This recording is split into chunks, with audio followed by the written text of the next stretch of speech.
Sakit kaya lang, inaano ko eh. Na-exercise mo kayo kung paano nababawasan. Siguro na, Hindi ko muna to ha. natatanggal lang dahil may yung sakit niya.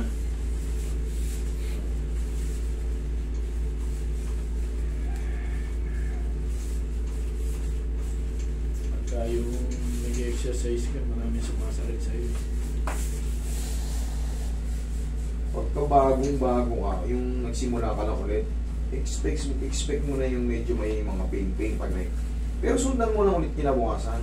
Ganun lang yun sa Kasi pag-exercise. pagka yung ano, Mas maraming planking, mas maraming ano, okay, relax. Mas maraming movement, tayo. hindi na kasi nakakapagpa-ispa. Iba na yung spa ngayon. Gilid ka. Paano? Spa all. Hindi, other service yun. Iba na yung spa ngayon. Iba, pag spa ang banggit niya, iba na yung spa ngayon.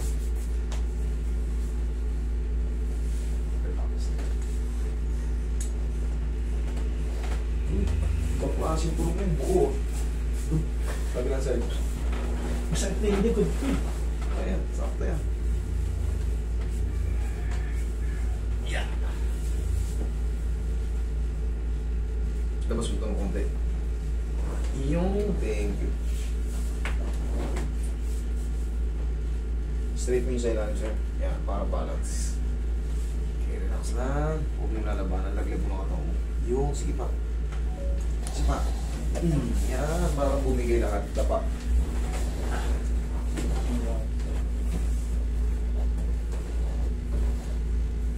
Okay naman kayo? Nakaupo kayo ganyan, ma'am? Thank you. Solid yung likod dito ni sir, ah. Ang espalto, ah. Tigas, oh. Palalak mo din ni master. Yan.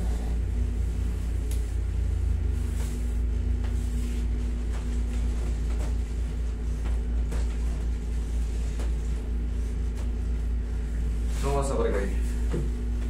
38. Oh. Ano yung kasunod?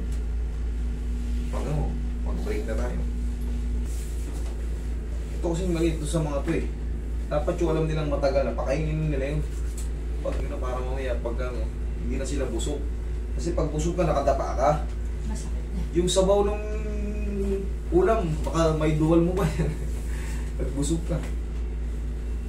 Kaya hindi komportabling masahe pag busog na busog. Kaya nakapahinga. Pero pag nagte-therapy rin ako, pag busog, masakit. Huwag kayong kumain na marami Kaya pag nga po, nagte-therapy pag kayo. nagte-therapy. Kasi ang tagal mo nakadapa minsan. 45 minutes. Oo, kita mo. Pero ako, pinapa-break ko yan. Katulad yan, 1 oras, makapahinga.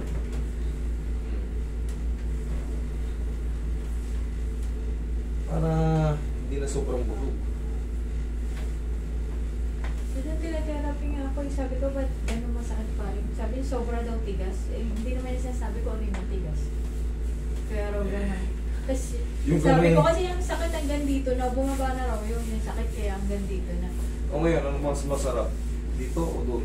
Yung medical term kasi yung sinasabi nila sa'yo. Dito po, parang mga saan. Dito kasi, kahit pa paano, pinipilit ko talagang Pero kailangan ipaliwanag. ko pa magpa-MRI. Yan kasi, Aba. yung MRI kasi, mas mauunawaan niyo Oo yung nga po, ano. sabi rin daw. Oo, yun di ba sabi ng doktor? Mas mauunawaan natin yung ano. Sabi lang niya sa akin, pag hindi ka pa rin magaling, papa-MRI na ako. Pagka naka-10 session daw ako, ganun pa rin. Tsaka pa lang ako nire-request mag-MRI. Huwag mo na ituloy yung ano. Yung therapy. Eh, Magpa-MRI magdodouble na. ano ka? Nakakarati kita rito, iba yung timpla ko. Oo. Iba yung timpla rito, baka malamog ka na. Siyempre, kita mo naman, hinahatak kita rito. Dapat nga may schedule ako ako doon, hindi na ako nagpumunta kasi yung pupunta. Iba yung timpla rito, maniwala ka kasi baka mamaya, katawan mo naman ang malamog. Doon kasi puro Isipin mo, kuryente lang eh. Oo. Ginagawa, tsaka acupuncture. Yung ginagawa. Malalabog ka, hindi po pwedeng ano. Tsaka ang interval talaga ng ano, sa akin ay ganito once a week. Pero sa kanila, minsan sa therapy kasing gano'n, 3 times. 3 times siya. Minsan once a day. Ay ano, yung every other day. Gusto nga nila Minsan kayo, 3 days. mag-baby na ako para Ha? daw mabilis pinagdi-daily na nga nila ako para daw mas mabilis kasi hindi raw nagbabago eh. Hindi nagbabago kasi mali yung ano, yung na-apply, hindi tugma sa kalagayan mo. Pero kung mga ano lang yan, muscle spasm, tugma yun, dihaya. Eh hindi, iba yung kalagayan mo eh. Sinasabi ko sa kanya, ang diferensya ko lang. Kasi hindi gumagaling. Taas yung maraming so. Pero yan nga, kasi nga meron nga may parang kakaiba ron. May parang. Huwag kayo matakot na ano. Huwag matakot pa yung wala naman. May mag-i-explain pa rin sa inyo na mas mapapabuti pa yung naramdaman nyo. O, inhale. Exhale. Okay. Ang pinaka, kung gusto nyo pumunta rito ulit, kung mayroon pa, ano ngayon? Thursday? Wednesday. Wednesday? Hindi ata ah. Wednesday. Wednesday ba ngayon? Oo. Kasi sabi mo sa akin. Ilag ako ng ilag sa coding kagabi dahil akala ko Wednesday kagabi. Alas 8 pa ako lumabas para lang sa coding. Yung huli. Oo, papunta ako lang. Inisip mo siguro ikaw yung coach. Siyempre kahit may kumbaga sabihin kahit pa paano baka sabihin kilala ko yung enforcer. Yung ko pa rin mahuli ng yung coding lang. Baka sabihin eh. Kaya sumunod ako. Akala ko coding ako ka. Mukha lang in-expect ko Miyerkules na. Hindi pala.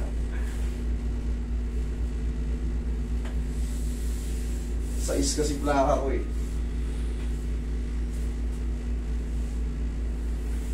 Okay sir, ako.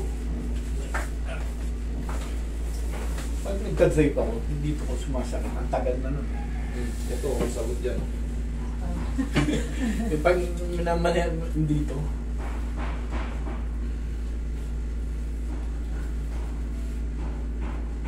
yan. Shoulder blade. Shoulder blade ang tawag dyan, o scapula. parang pinupulikat. Long drive ka ba?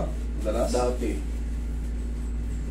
Mas masakit yan pag pag big bike. Hindi, masarap nga eh. Diba? Alam mo lang yun.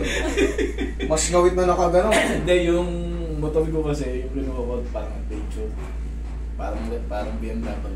Okay, Medyo relax ka. Pero ako, Ayoko nung yun yan. gano'n, yung Mas masakit na naked, masakit sa likod yun. masakit sa likod yun. Depende sa age yun eh. Sa bagay. Pagka, Si Sarayo talagang sabihin masakit yung katawan sa motor. Kasi baka awatin mo eh. Gusto mo niya nag-motor eh. masarap mag-motor kasi Sarap talaga. wala kang traffic. Oo.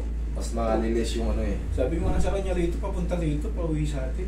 Area ko dati to, yun ang nag-ahente ko. Nakakabuisit pagsasakyan, lalo pag dumating na yung, pag nagpasok ka na, yung 430, 5, 6, 7, 8, naka. Labasan na. Kaya bago kami pumunta, sabi niya sa akin, puntahan mo nga muna, putal nagmumotor ka naman.